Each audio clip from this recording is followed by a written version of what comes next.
Come to a top secret location today with my friend James. Hi. To film some adders, hopefully. So adders are our only venomous reptile, venomous snake in the UK, and this site has been quite reliable for the last 2 springs to see them, so fingers crossed we see some today. Adders are out and about, it's ideal weather, it is springtime and it's a sunny, nice morning. It's not too warm, so they shouldn't be too active, and hopefully they'll be quite confiding for us to get a good look at them and maybe some good footage. And fingers crossed, even see some breeding. That'd be good, James, eh? I'm excited. Woo!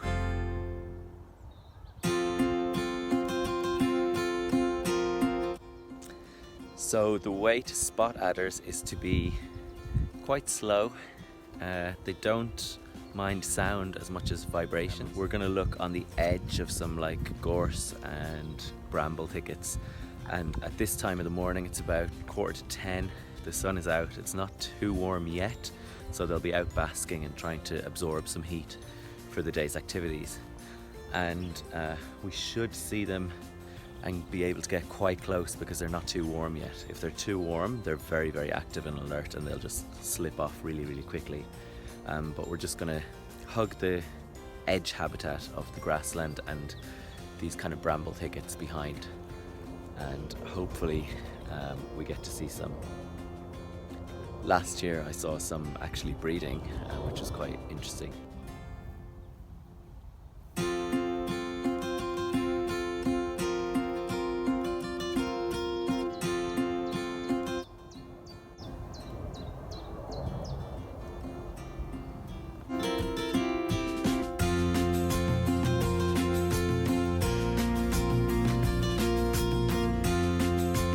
Found an adder.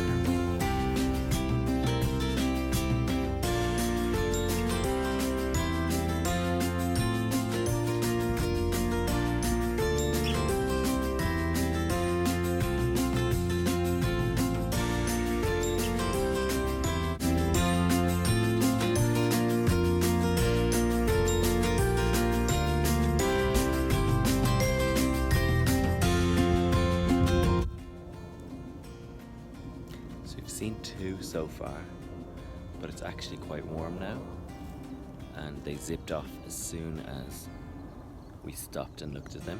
They're almost relying on their camouflage to hide them, but once you stop and look, they zip straight off.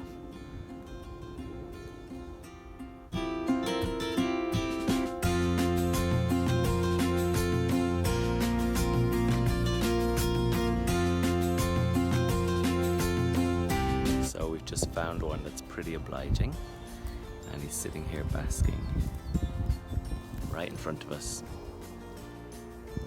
a meter away.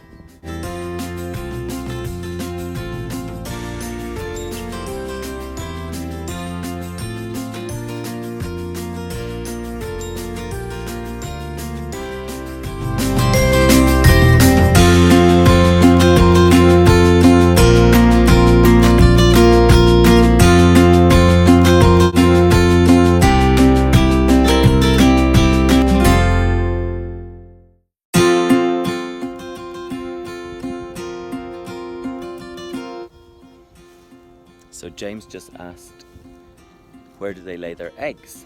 Adders, like our common lizard, are viviparous, which means they give birth to live young, they don't lay eggs.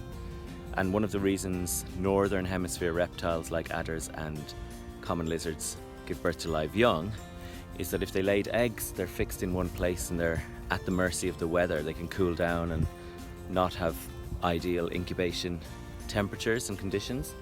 Whereas if you're live bearing and you give birth to live young, you can bring your young with you wherever you go. You can thermoregulate, so you regulate your temperature to successfully incubate those babies within. And then giving birth to live young means they've guaranteed to hatch.